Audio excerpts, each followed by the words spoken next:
Okay, guys. Okay.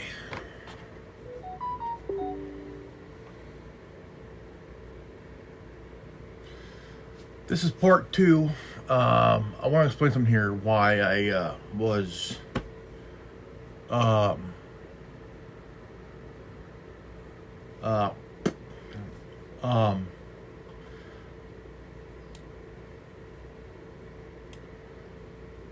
now I got kind of they somehow I was logged out. Somehow I was logged out somehow. And I was logged out, and so I'm here to finish the rest of now. So I started I left off was here. You got Steve Baker. He's a independent journalist working with the Blaze TV, and he got arrested for exposing the truth about January 6th. So I want to kind of go about 5 minutes and 37 seconds. Years in government service, both of them assistant U.S. attorneys at the time, and in their entire careers, they had never ever seen that one time. And in the 100+ year history of the FBI, they never so much as investigated a misdemeanor case until January 6th. Well, it's good to know they're really doing the work of the American people right now, protecting us from people like you. I mean, it's unbelievable. So thank you for that context there. Hope our audience understands, what has happened to our country, the weaponization of the Department of Justice. And we had Christopher Wray and other members of the FBI testifying before Congress multiple times, and now we know lying to the American people, lying to Congress about informants, agents in the crowd that day. Were they there to incite the crowd, get them to come into the Capitol? We know Nancy Pelosi on camera talking about this trap that she talked about publicly. We now know from video footage of that, along with Chuck Schumer. So your response to this Inspector General's report, which shows and confirms that there were informants in the crowd that day, using that term instead of FBI agents. Yeah. What did you make of that when you saw this report?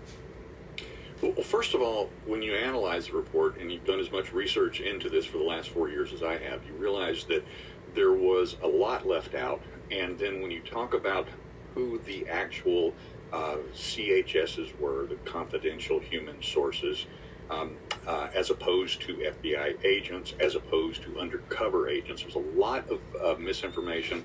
In fact, there's a lot of misinformation on both sides, our side, their side, that are misinterpreting this report. Let's start from the beginning, because it can be worse and it can be not as bad depending upon how you look at it. The first thing is we know that we had this number of a couple dozen of CHSs. Now, these are confidential human sources. These are not employees of the FBI. These are basically contractors that are assigned to follow somebody, maybe even participate with them in the development of a crime to a certain place, but they're not supposed to break laws while they're doing that. We know that a number of them did, in fact, go inside the restricted space. We know that a number of them did go inside the building that day. And some did break the law. None of them were charged with crimes. And that actually has an interesting component to it, because they have a higher standard in that they know that they're not supposed to, participate and break any laws as a CHS. Now, again, they're not FBI agents. The one thing that this report does not cover, or let me back up. One thing that a lot of people are inappropriately commenting on and conflating this is they're calling these people undercover agents. No, they're not. An FBI undercover agent is a very specific assignment, a very specific protocol. It is a very specific duty, and you are trained to be an undercover agent. Now, there were probably, Clayton, I would estimate there were probably a couple of hundred FBI agents in that crowd that day. We're talking, the Hoover Building's just a few blocks down the road. The FBI Washington field office is there. And so because you are playing. Now, if a FBI agent was wearing, say, MAGA gear, hat, shirt, scarf, whatever, then they're fully undercover. A CHS, a confidential human source, is different. In clothes, which most FBI special agents are anyway. It's not like the Hoover days when they all wore, black suit and tie and white shirt. These guys dress casually. They wear jeans, they wear ducks, they wear button downs, they wear flannel shirts. And so these guys were in their offices that day, probably, I would assume, threw their winter, coats on and gloves and put a cap on and headed down to the crowd. And Clayton, that's not necessarily a nefarious thing. We would want our law enforcement agents to be in a position to observe and to a position to make sure that nothing bad happens in a crowd like that of that size, because that crowd ended up being much larger than anybody originally anticipated to begin with. And so having that many people observing and just doing the work of making sure that everybody's safe is not a bad thing. All right. Now, if any of them donned MAGA gear, if any of those agents wore a MAGA cap or put on a Trump scarf or were carrying a Trump flag or something like that, now we enter the world of undercover FBI agent. That's a completely different designation. We have no proof that happened yet. We know beyond any shadow of a doubt that FBI agents there. We have identified them fake. We have other journalists, other investigative reporters who have actually done the work and have identified them, and we know that they were there. We don't know the number of them, and we probably never will. We certainly don't know the number of them from this IG report, but they do talk about the fact that they had no evidence of undercover agents working that crowd. The report does go on to say that these were members of the Oath Keepers and the Proud Boys. So they admit to that piece of it. The difference between the Proud Boys and Oath Keepers. Proud Boys are kind of a counter to Antifa. Gavin McInnes formed the Proud Boys, and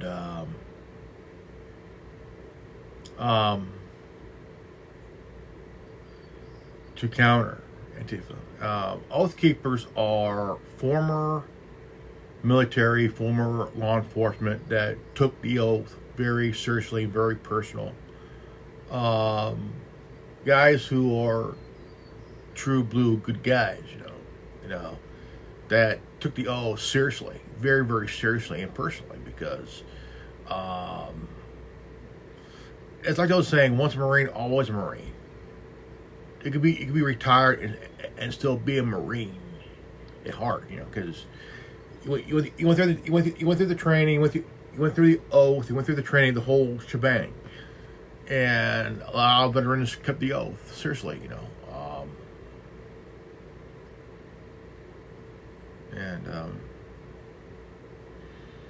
but the SPLC, the Southern Poverty Law Center, designated the Oath Keepers as a terrorist organization.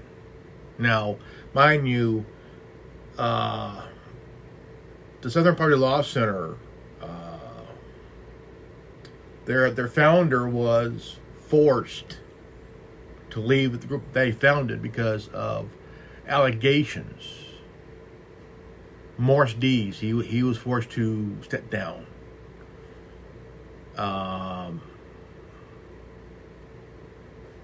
Southern Poverty Law Center would label any group a dangerous organization without any evidence. Now the KKK, there's over 100 plus. There's almost 160 plus year history of hate and violence, man, from that organization. You have skinheads, you got neo-Nazis, you got cults, you got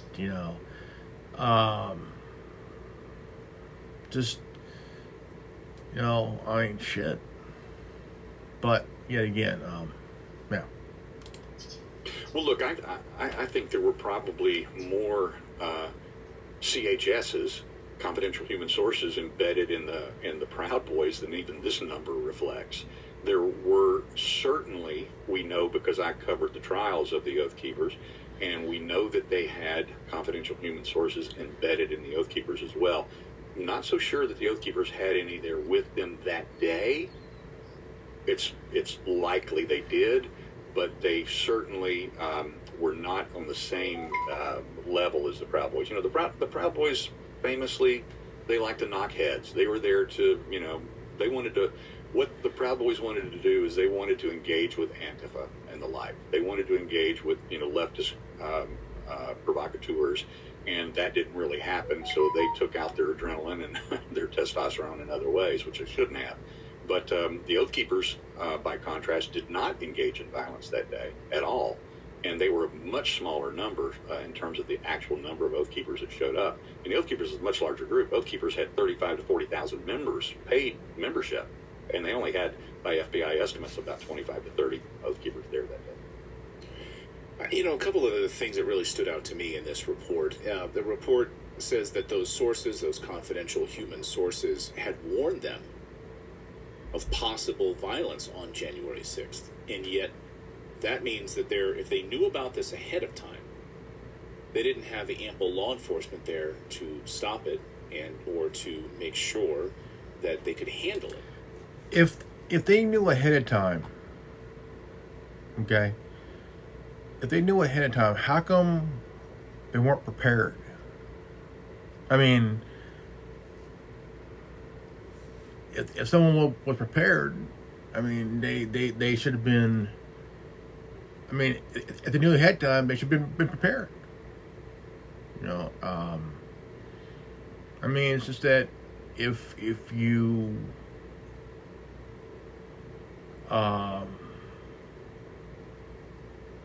just completely, you know,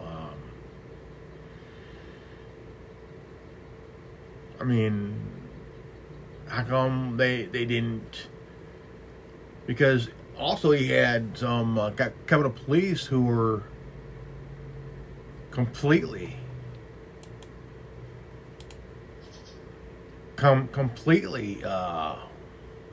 off guard.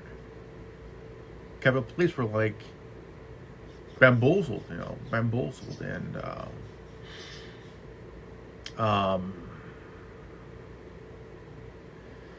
but you know, there are issues with what I got, with what I have here is that a lot of people are not happy. They're not happy at all. They are straight up livid, very, very livid.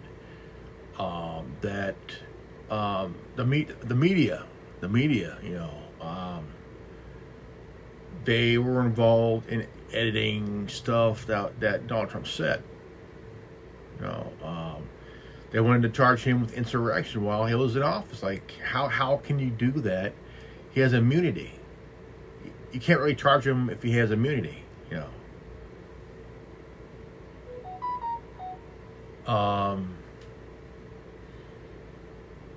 You can't really charge someone who's in office like the presidency. He has immunity. You know.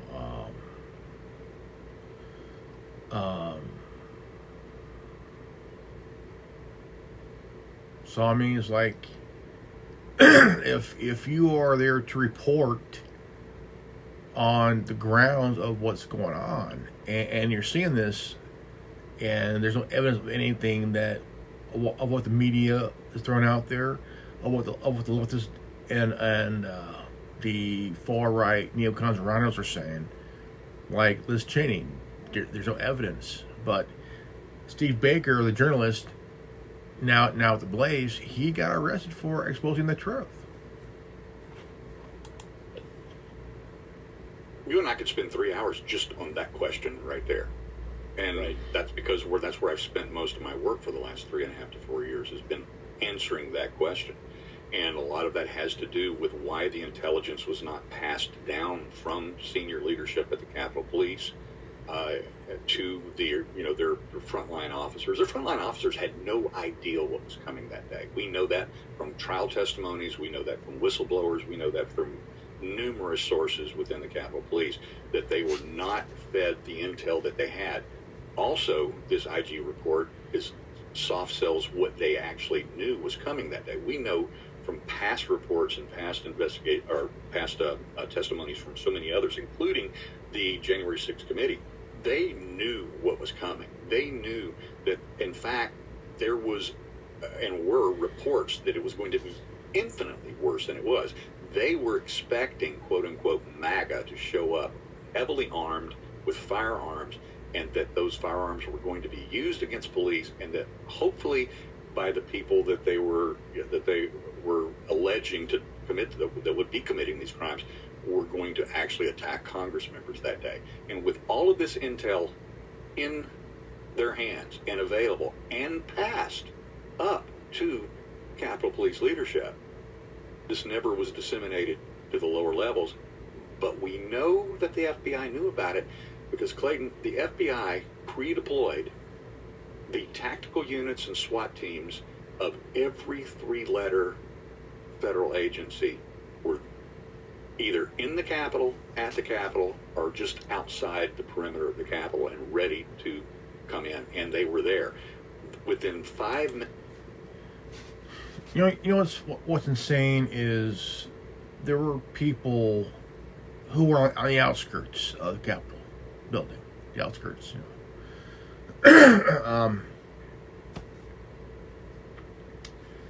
that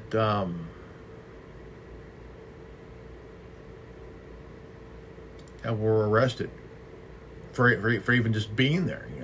You could be on the outskirts, and you had kids turning in their parents.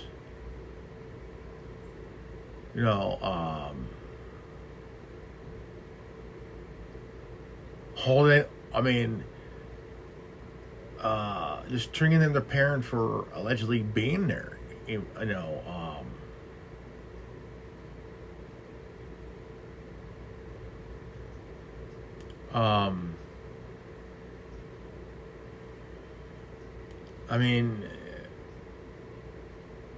though they went to DC, don't mean that they were at the Capitol, but yet, kids turning in their parents. Oh, my parents were there.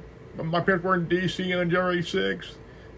I don't know if they were at the Capitol, but I know they're at somewhere in DC, but don't know where. These are dumbass kids that just want to, who are mad at their parents for some stupid reason and whatnot. Like, my parents took my phone, so I'm going to turn them in. What the fuck, dude? Shit. They're idiots.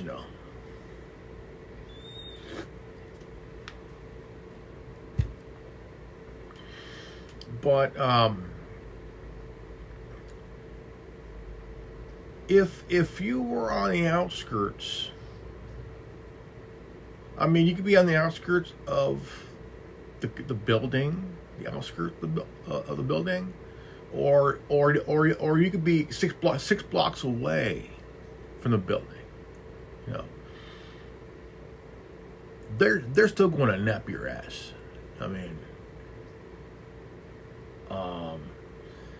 Someone's dumbass kids be like, yeah, my mom and dad were there.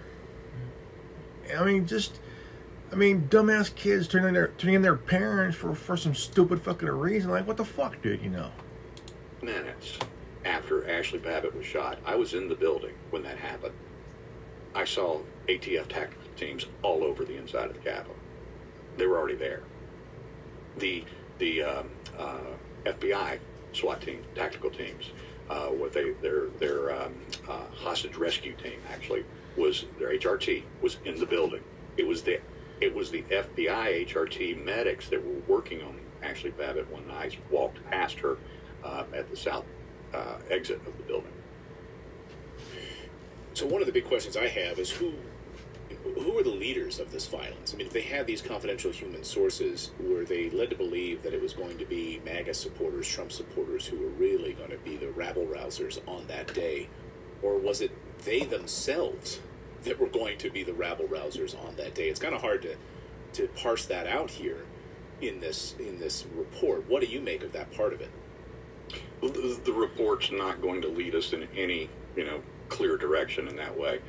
I am absolutely convinced, at the very least, that January 6th was allowed to happen. Look, even if we're talking about MAGA, even if we're talking about the right had never had an explosion in violence like we had seen from the left in 2020.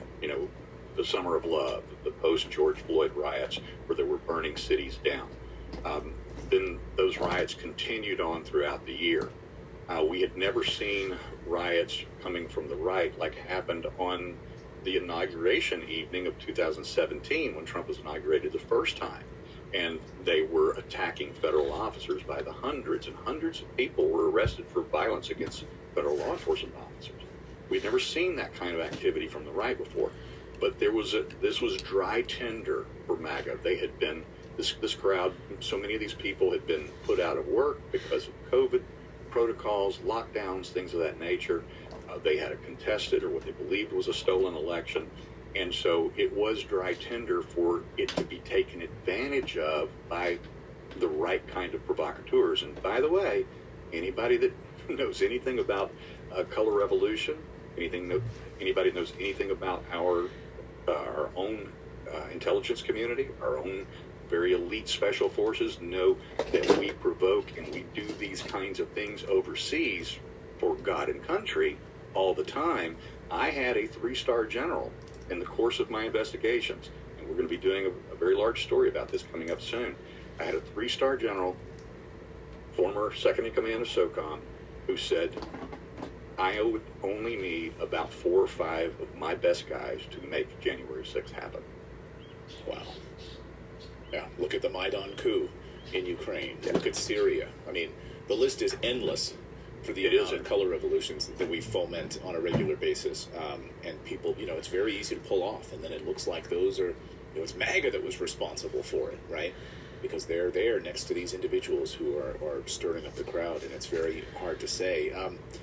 Steve, I'll get you out of here on this. Of course, President Trump, in his Time Magazine interview, talking about pardoning these J6ers. And I would assume pardoning, of course, wiping the record clean would include yourself, right? When you learned about that, what did you think? And what do you think about the pardoning of the individuals who were there that day? Originally I was one of those people that believed that pardon should only happen for the nonviolent misdemeanor people. There's certainly a lot of nonviolent felons as well. I mean, Stuart Rhodes. We're about 23 minutes in, so. Got 18 years. He never even went into the Capitol. He was never committed any violence whatsoever. He got convicted and sentenced to, 18 years for this seditious conspiracy based on scary words that he had said. Not because he called for violence of his oath keepers that day. And I could give countless examples of that type of felon who, because of words they said in social media prior to or after January 6th, they were convicted of felonies, not for their actions that day. And I was not convicted for my actions that day. My conviction was based on my reporting and the things that I said. My judge in my final hearing where I pled guilty, he chastised me for my journalism. He chastised me for referring to the Department of Justice as weaponized. He chastised me for referring to the bias of the court.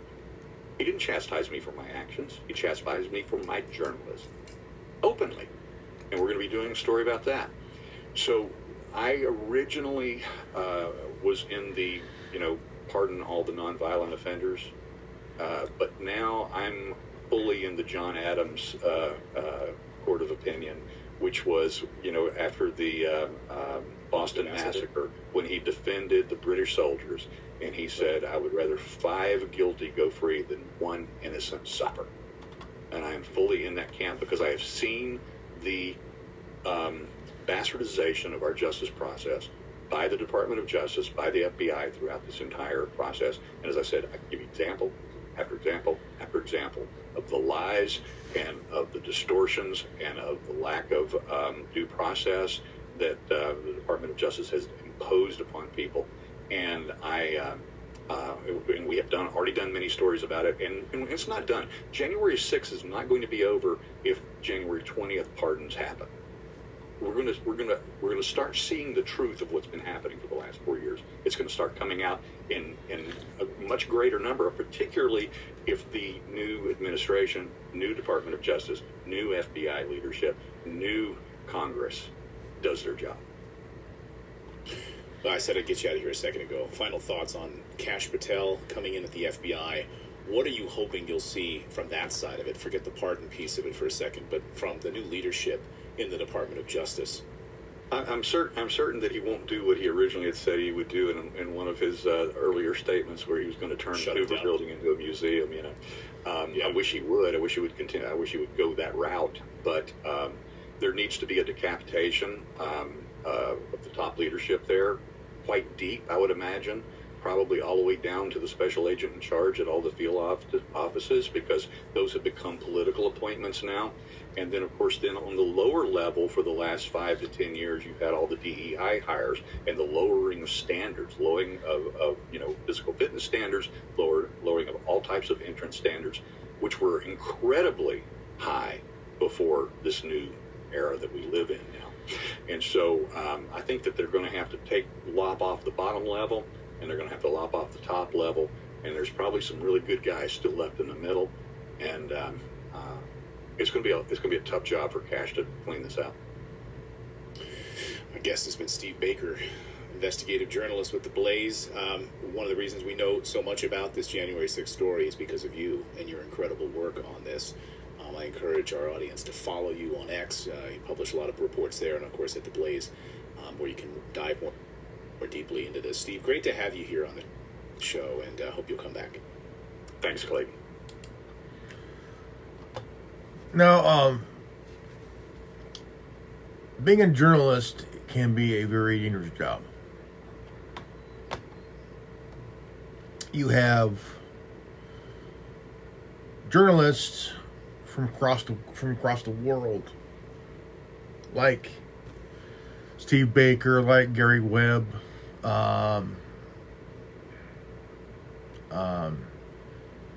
Sean Hastings, that have put their lives on the line because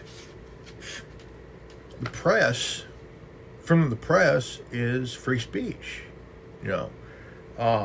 What I'm doing is free speech.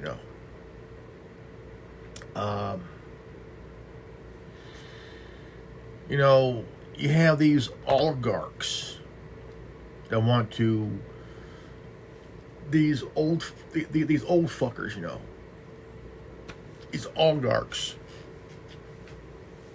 these rhinos, these neocons, and these liberal, progressive Democrats, the elites, the elite oligarchs that are pushing to hold on to as much power as they can, because now they're getting up there in age. I mean, Dianne Feinstein, she was 90 when she died. 90. No, she was 90. Joe Biden, he's up there in his 80s, early to mid 80s. He's showing signs of dementia.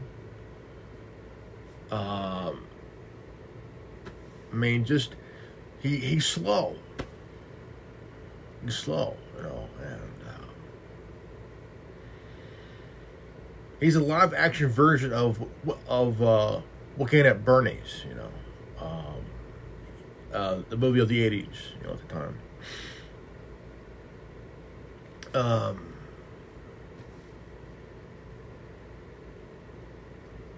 I think it's just really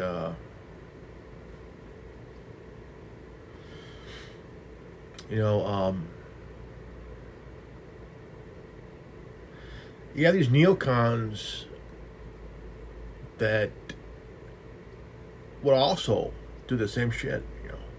I mean, look at. I mean, Nixon went after the New York Times. They went after the Washington Post because they were publishing. They were publishing the Pentagon Papers.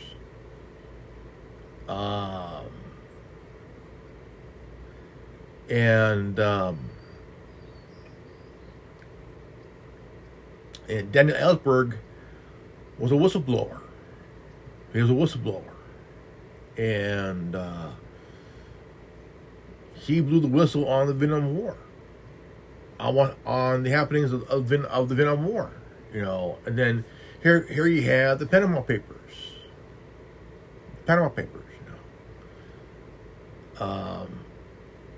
A few journalists have there's a couple of journalists that have died. One is known.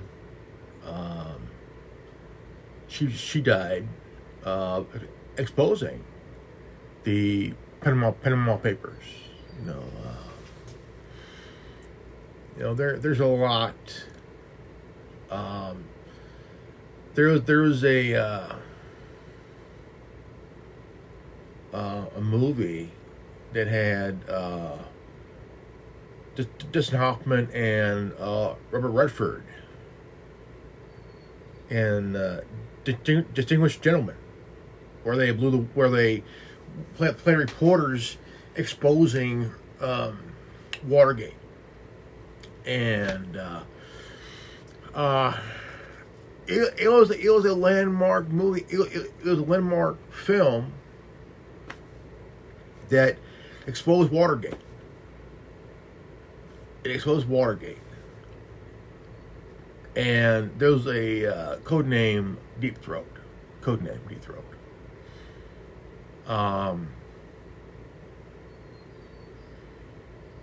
That basically handed him the whole entire information.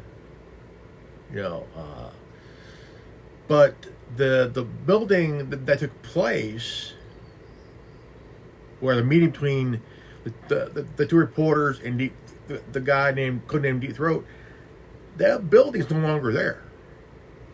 That building is no longer there. It's been demolished.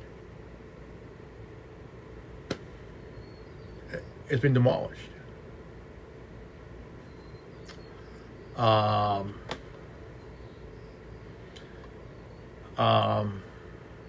lot of historical sites that happened during that time have been demolished.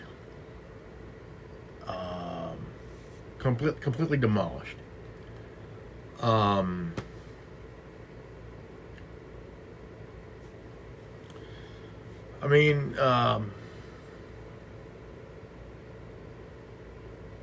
Just completely demolished. Really, it's just that very.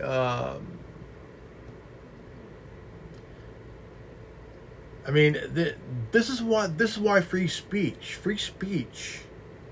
and freedom of the press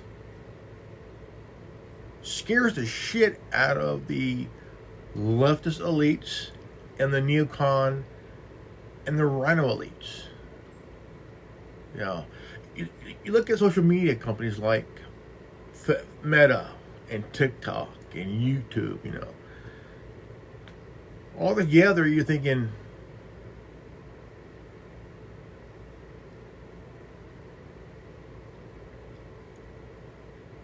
now, we all know that Facebook and Instagram is owned by Zuckerberg, right? Owns it. That motherfucker, he will have his people censor any fucking information that someone posts and shares. It is gone. It is, Facebook is the CNN of social media.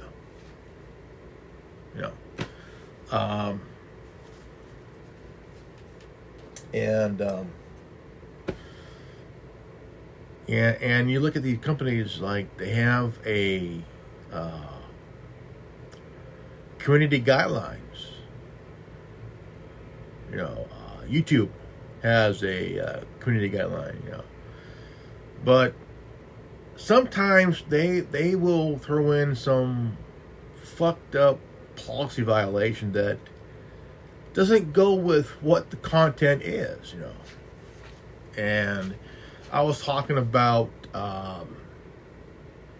here the other day that the Vatican was going to allegedly open up 5 portals and ring in Lucifer, and which is basically a psyop and a distraction, but you have. We have the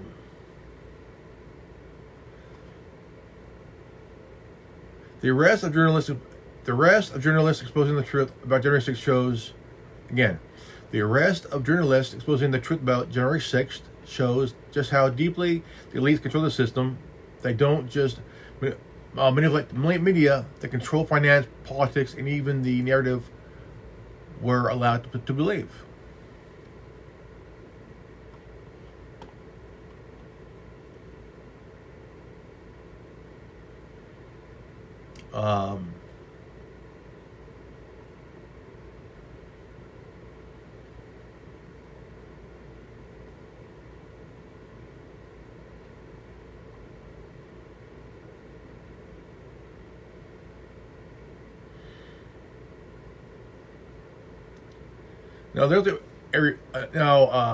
Someone saw a video of one of 5 January 5th of a reporter asking Nancy Pelosi why she refused the National Guard that Trump wanted to be there on January 6th.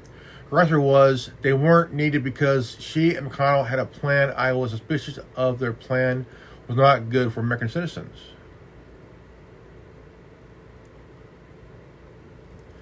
Orwell call it the thought police. Politicians call it fact-checking.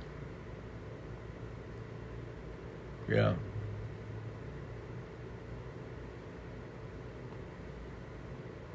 You could be on the outskirts of the Capitol building, and yet you could be arrested. You could be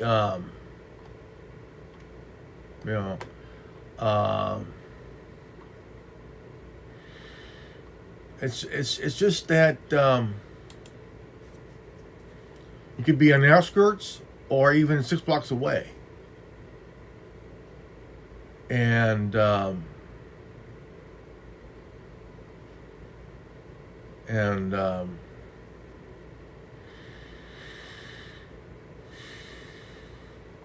now here is here we go here. This is from a redacted news about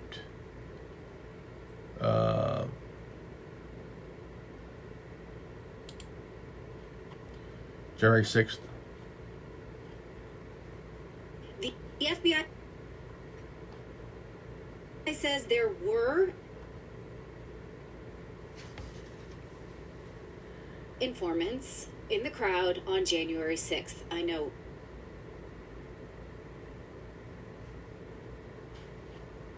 You're shocked. This was the new bombshell report from the Inspector General that was released last week, and it shows that informants were in the crowd, and that is no longer a conspiracy theory.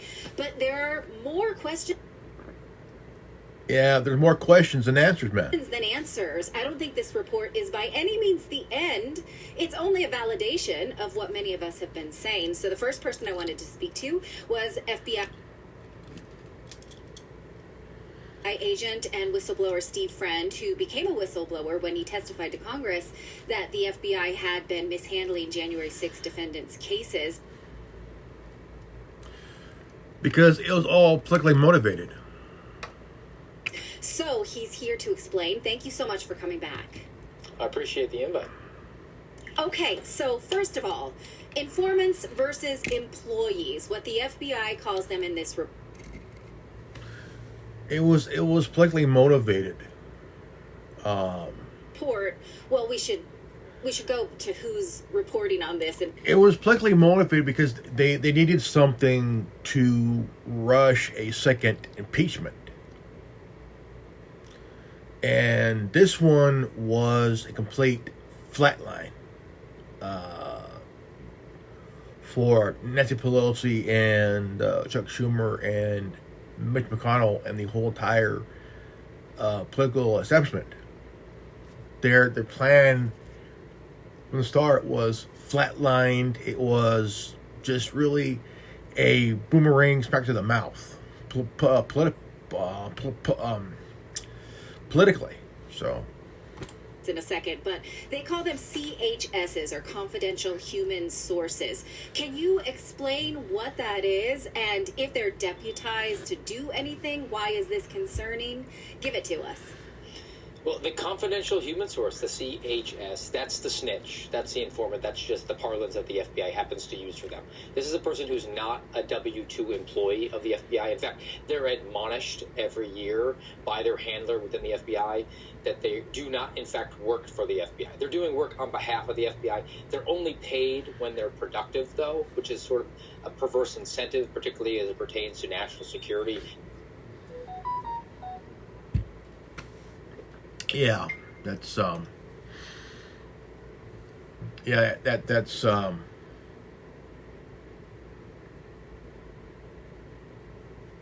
Domestic terrorism, the way the FBI characterizes it,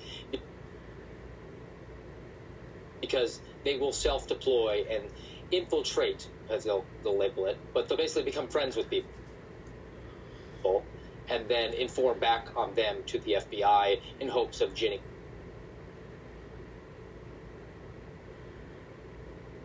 yeah, that'll happen. I mean, that will happen. I mean, Up a case. So the number of people there that day, I think it was 26 from the Inspector General's report. To me, it seems actually kind of low, but there's also a lot of omissions with this, just for the fact that it is an OIG report about the FBI, and people seem to be overlooking the fact that there were other law enforcement agencies who were present there and had their own informants. Okay, so let's get to that sort of conflict of interest, because it's the government investigating itself.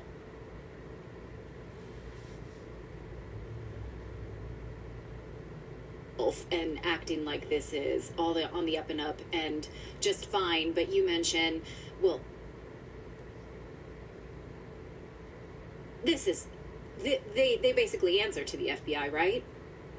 The Inspector General works for the Department of Justice. They're answerable to the same umbrella agency as the FBI. So basically, it's the government investigating the government and determining that the government did nothing wrong. And then on top of that, the investigators here do not have subject matter experts at their elbows to help them. So the FBI is able to tiptoe through the raindrops on a lot of the questioning, even if it is legitimate questioning, particularly as it pertains to undercover employees, because they play games with the language on that. Yes, they do. Okay, but they admit here that they say, we determined that 26 of these CHSs who were in D.C. on January 6th in connection with the events of January 6th. 4 of them entered the Capitol during the riot. 13 were in restricted areas. None of them were prosecuted. So what can we surmise by that? That they were allowed to go in? That they were told to go in? Doesn't this open up those questions, those very questions? Well, there's something called otherwise unlawful activity. So essentially, you can permit the informant to engage in activities that are in violation of the law if it helps to support the case going forward. So I think that there's an element of that. There might also be the element of people after the fact became, in turn, snitch, became confidential human sources because they wanted to evade this. What about Ray Epps? How come he ain't locked up for inciting it? I mean, he wanted to rush, and someone goes, "What?" And they're yelling out, "Fed." They're all pointing at him, "Fed." The guy was made to when he opened his mouth. Fed. Responsibility for their own actions that day. So the number itself might not represent the number of people who were deployed in expectation of there being any sort of event that day. But I think another element to this is the fact that the FBI did lie on that report when it said that they did not. Yeah, because they needed the lie. Because they needed the lie to happen. Canvas for confidential human sources. There were emails sent out to FBI agents outside of Washington, D.C., in the national security space, requesting that they canvass their own informants, who they have a quota for. Every agent has to have 2, and see if they were available to go to the Stop the Steal rally. So that's a lie from the Inspector General report. Okay. And they admit, so that's one thing that you were able to surmise. Yeah, it's kind of funny. Because, I mean, That maybe the rest of us wouldn't have known. I hear a comment here. There's a comment here. Almost 4 years, so ridiculous. J6 committee out free. And then people in jail losing years of their lives. Arrest every government employee involved in the J6 nonsense. I agree. You know, I want to know who's Ray Epps. Was he actually FBI? His behavior the day before J6 was very, very disturbing. They admit that these members were Oath Keepers and the Proud Boys. So what does that tell us? That they had sort of infiltrated these groups in advance? Yes, that is going on. We're about 40 segments in.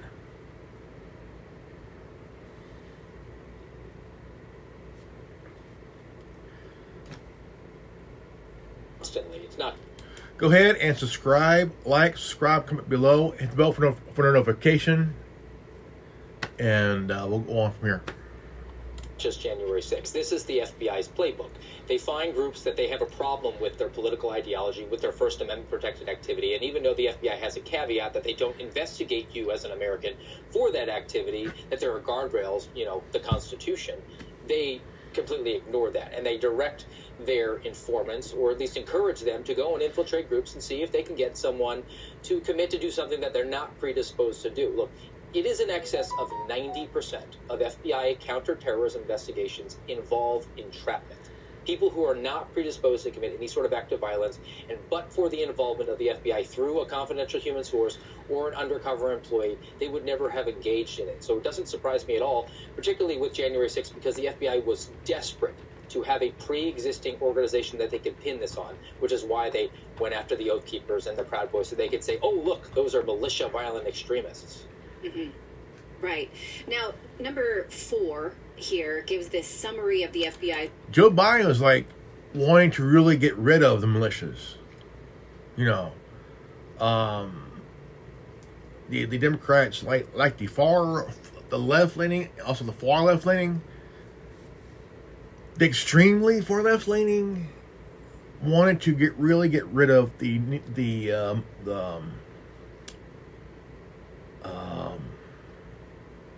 militias. Well, the militia have been around for over 200 plus years, 248 years. So, they've been around since the Revolutionary War, the war against the British. I don't think they're going to go away.